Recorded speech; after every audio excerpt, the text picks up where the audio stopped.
ஜெய் ஸ்ரீரமணாய. பகவான் ஸ்ரீ ரமண மகரிஷி பக்திஞான இயக்கத்தின் ஆன்மீக அன்பர்கள் அனைவர்களுக்கும் எங்களுடைய மனமார்ந்த இனிய காலை வணக்கம். இன்று ஏப்ரல் 20 ஞாயிற்றுக்கிழமை. சீரை அழித்து நிர்வாணமாய் செய்தருள் அருணாச்சலா என்ற தலைப்பில் நாம் தியானிக்க இருக்கிறோம். பகவான் ரமணர் நம் யதார்த்த நிலைமை ஆத்ம நிலைமை என்றும் அதுவே நம் இயல்பு என்றும் உபதேசிக்கிறார். தன் ஆதியில் யாது என தான் தெரிகிற்பின் அநாதி அனந்த சத் புந்தீவர வகண்ட சித்தானந்தம் முந்தீவர. சத்வஸ்துவே சித்தாக விளங்கி வருவதால் தனது இயல்பான ஆதிநிலை யாது என்று விசாரித்து கொண்டே போனால் தொடக்கமும் முடிவுமில்லாத அகண்ட பரிபூர்ண வஸ்துவை தரிசிக்கலாம். இவ்வாறு சத் சித்தே ஆனந்தமாக இடைவிடாது விளங்கும் தன்மையை உணர்ந்து தரிசித்து சச்சிதானந்த ஸ்வரூபியாக இருப்பாயாக, இந்நிலையே பிரம்ம நிர்வாணம் என்றும் கூறுவர். பிராரப்த கர்மம் கழிக்க வந்த நாம் நம் பிரம்மஸ்வரூபத்தை அறிவது எப்படி? அதற்கு தடையாய் உள்ளது யாது? நிகழ்ந்து கொண்டிருக்கும் பிறவி பிராரப்த கர்மத்தால் நிகழ்வது. நிகழ்காலத்தில்தான் கடந்த காலமும் எதிர்காலமும் அடக்கம். எது நடந்தாலும் அது நிகழ்காலத்திலேயே நடக்க வேண்டும்.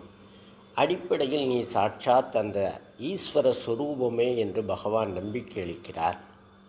இருக்கும் இயற்கையால் ஈச சீவர்கள் ஒரு பொருளே ஆவர் உந்தி பெற, உபாதி உணர்வே வேறு உந்தி பெற. இறைவனின் இயற்கையான ஸ்வரூபம் சத் சித் ஸ்வரூபமாக உள்ளதால் சத் சித்தாக்க உள்ள இயல்பு நிலையில் ஈஸ்வரனும் சீவர்களும் ஒரே வஸ்துவே ஆவர். ஆனால் சீவனின் உபாதி உணர்வு அவனை ஈஸ்வரனிடமிருந்து வேறுபடுத்துகிறது. உபாதி என்பது இந்தி தத்துவத்தில் ஒரு பொருளை குறிக்கும்போது அதனுடன் தொடர்புடைய ஆனால் அந்த பொருளின் பாகமல்லாத வேறு ஒரு பொருளை அல்லது நிலைமையை குறிப்பதாகும். உதாரணமாக, நெருப்பு என்பது புகையின் உபாதி. எங்கு புகை இருக்கிறதோ அந்த இடத்தில் நெருப்பு இருக்கும்.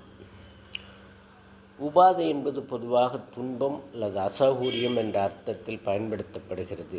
எடுத்துக்காட்டாக அஜீரண உபாதி என்று நாம் சொல்வோம். நாம் நம் தான் என்னும் சத் இருப்பை நான் என்ற ஆணவமாக மாற்றிவிட்டோம். அதுவே எல்லா துன்பத்திற்கும் காரணம். சீவர்களுக்கு இயற்கையில் ஒரு இடம் கொடுக்கப்பட்டுள்ளது. அந்த இடத்திற்குரிய பணிகளை மட்டும் நிறைவேற்றினால் அதில் அந்த ஜீவனுக்கும் அசௌரியம் இல்லை, அதை சுற்றியுள்ள மற்ற ஜீவர்களுக்கும் எந்த தொந்தரவும் இல்லை. அப்படித்தான் மற்ற உயிர்கள் இயற்கை விதியை மதித்து வாழ்கின்றன. மனிதன் மட்டும் அதற்கு விதிவிலக்கு என்று எண்ணி கற்பனையில் தன்னை உயர்த்தியோ தாழ்த்தியோ நினைத்து துன்பப்படுகிறார்.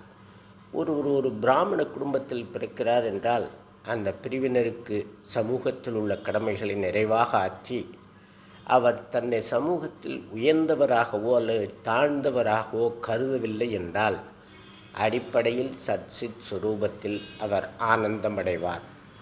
அதுபோல மக்களால் கருதப்படும் தாழ்ந்த குலத்தில் பிறந்து தன் குலத்திற்கான கடமையாற்றி தான் தாழ்ந்த குலத்தவர் என்ற தாழ்வு மனப்பான்மை இல்லாமல் இருந்தால் அவரும் அடிப்படையான சத்சித் சுரூபத்தில் உபாதியற்று ஆனந்தமடைவார்.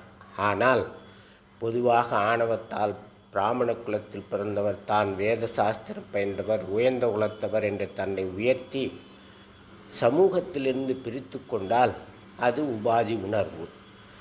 அதுபோல தாழ்ந்த குலத்தவர் என்று ஒருவன் கருதுவானானால் அதுவே அவருடைய உபாதி உணர்வு.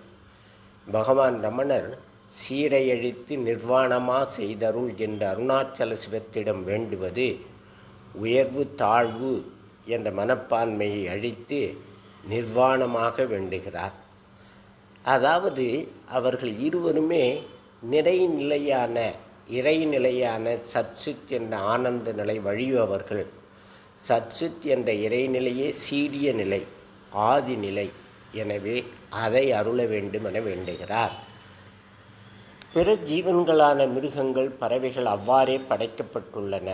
மனிதனுக்கு மட்டும் விசேஷமாக மனம் எனும் மகாசக்தி அருளப்பட்டதன் நோக்கம் அவன் தன்னுள் உள்ள சிவத்தன்மையை உணர்ந்து தானும் வாழ்ந்து வையகமும் ஆனந்தமாக வாழ வகை செய்யவே.